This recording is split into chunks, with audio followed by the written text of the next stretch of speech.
Leonardo Boff vem a público e coloca uma frase maravilhosa, lapidar, que para mim serve de lápide para esse governo do PT e para todo mundo que aderiu a ele, pelo meio ou pelas beiradas.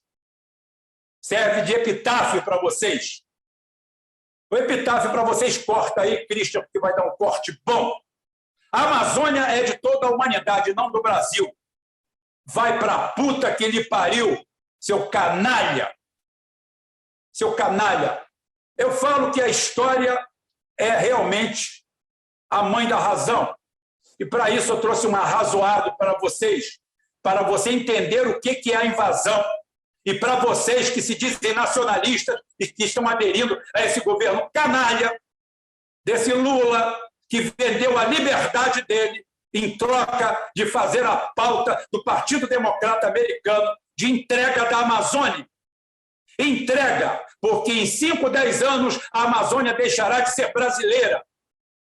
E para isso eu uso a história que é a mãe de todos nós. 1820. Para quem não sabe, 1820, o México era um país maior do que os Estados Unidos. Difícil de entrar na sua cabeça, né? Mas é. Mas em 1820, o Estado mexicano permitiu que um banqueiro, Moses Austin, estabelecesse uma colônia, né, no oeste, no leste do estado do Texas. O estado do Texas pertencia ao México. Né? Vamos colonizar aquilo, porque provavelmente o governo mexicano falou assim: o Texas é do mundo. O Texas não pertence ao estado do México. O Texas pertence ao mundo. Acontece que esse Moses Austin, em menos de um ano, foi para o inferno, morreu, e assumiu seu filho, Stephen Austin, que trouxe 300 famílias. Vai anotando! Porra, pega o papel e anota. É história. Pegou e trouxe 300 famílias dos Estados Unidos, que fundaram a vila de Washington de Brazos e Columbus. Outros empresários trouxeram mais colonos. Em 1830, apenas 10 anos, existiam 30 mil colonos. Em 1830, diante daquele arroubo, né, o México proibiu a imigração. E em 1834, sobe o governo Antônio Lopes Santana, né, que fechou tudo e causou a rebelião do Texas, a Revolução do Texas. Uma guerra patrocinada pela França, tá? Que nos estados de Coahuila e Texas, entre 2 de outubro de 35 e 21 de abril de 1836, com escaramuças e batalhas que ainda duraram até 1840,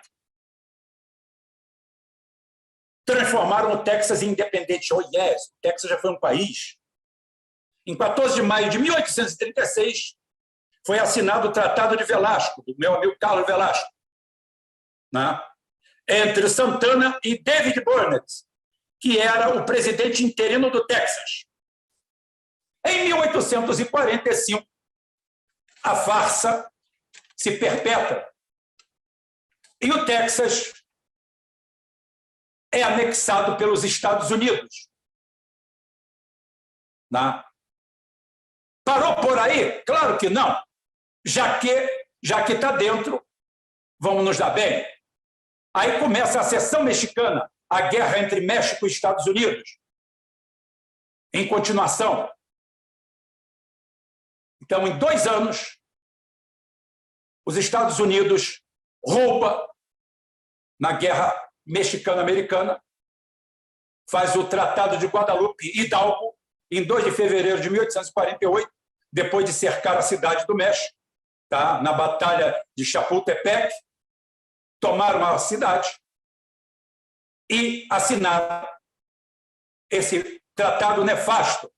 Aí além do Texas, que já tinham roubado, levaram Califórnia, Nevada, Utah, Arizona e Novo México. Minto.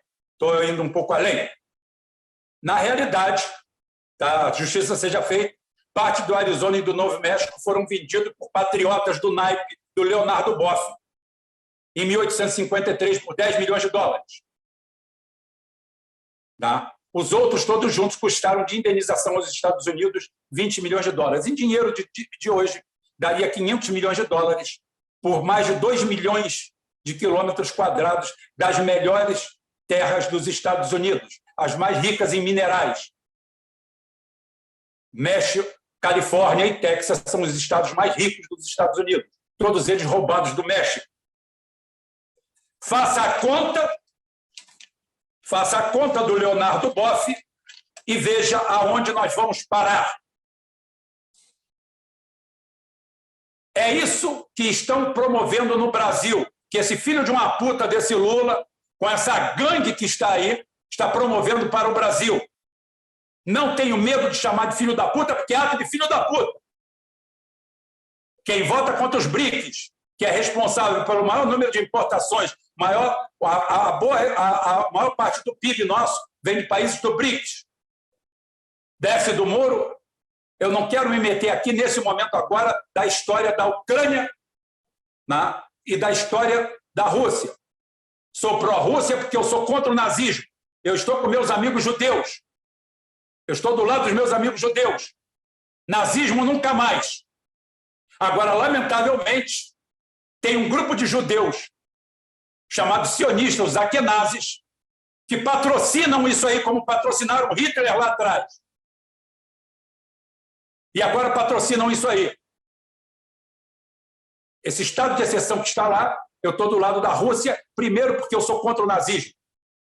A Europa tem leis antinazistas, mas estão lá enfiando armas, armamentos, pessoal e logística e dinheiro para os nazistas, a qual a Rússia, a antiga União Soviética, parece que pela segunda vez vai nos livrar disso aí. E para o Leonardo Boff, para a Talíria Petroni, para o Lula, para seu chanceler de merda, para todos os adesistas a esse governo que já acabou antes de começar, para a Janja, para o Todes, vão todos se fuderem. Né? Porque é o que vocês merecem. É esse o quadro que nós temos. Mostrei aqui o modus operandi dos Estados Unidos. Mais de 250 guerras pelo mundo. Se meteram em tudo. Aonde eles pisam não nasce grama. Aí tem que vir um canalha desse, vir a público, eu quero que ele me processe. Falando em processar, estou esperando o processo do Eduardo Moreira. O Eduardo Moreira me lembra uma piada que meu pai contava. Meu pai era um homem de poucas piadas, contava duas. Todo mundo sempre ria. Meu pai contava que dois amigos foram a um restaurante e pediram arroz, feijão, batata e bife. E os bifes vieram numa travessa. Um bife muito pequeno e um bife muito grande. E um dos amigos foi lá, pegou o bife grande e botou no prato. O outro amigo olhou e falou assim, você não tem educação. Mas por que não tem educação? O cara coloca dois bifes aqui, um grande e um pequeno. E você vai e pega o grande. Ué, eu peguei o grande por quê? Você pegaria qual? Ué, eu pegaria o pequeno. Então tá reclamando de quê? Tá aí. Por que você está brigando comigo? Você não ia pegar o pequeno? Já está aí.